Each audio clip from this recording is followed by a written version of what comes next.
Hello all welcome to Gudivada అమ్మాయి. నేను మీ Radhika. So ఎలా ఉన్నారు అందరూ? సో ఇన్స్టాలో ఎక్కడ చూసినా ఇప్పుడు డిటిఎఫ్ హీట్ ప్రెస్సింగ్ మిషన్ కనిపిస్తుంది కదా. సో నేనైతే అది తీసుకున్నానండి. దీనికి రీజన్ ఏంటి అంటే నేను ఎప్పటి నుంచో ఎంబ్రాయిడింగ్ అండ్ కంప్యూటర్ వర్క్ అట్లా చాలా అనుకున్నాను, బట్ అవ్వలేదు అండ్ నేను డేర్ చేయలేకపోయాను. అండ్ నా ఫ్యామిలీ అండ్ ఫ్రెండ్స్ చాలామంది చాలా సజెస్ట్ చేశారు, నేను కానీ డేర్ చేయలేకపోయినా. నేను ఈ ఇన్స్టా పబ్లిక్ పెట్టినప్పటి నుంచి కూడా ఈ 3 years నుంచి కూడా చాలామంది నాకు మంచిగా సపోర్ట్ చేస్తూ, నా ఫ్రెండ్స్ అండ్ ఫ్యామిలీ మెంబర్స్ చాలా బాగా సపోర్ట్ చేశారు. అలానే ఇది కూడా సపోర్ట్ చేస్తారు అని ఈ ఒక్కటైతే నేను ముందుకి వేసాను అడుగు. ఎందుకు అంటే నాకు అనిపించింది సపోర్ట్ చేస్తారు మీరందరూ అని. సో ఇదైతే బుల్లి కస్టమర్ చూసారు కదా జైత్రి, నాకు అయితే మనీ ఇచ్చి అండ్ స్వీట్ తినిపించి మరి కంగ్రాట్స్ చెప్తుంది. సో నేనైతే స్టార్టింగ్ అమ్మవారు విఘ్నేశ్వరుడు నామాలు అయితే స్టార్ట్ చేశాను.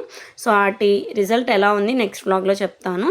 So thanks for watching. Follow for more videos. Stay tune. Bye bye.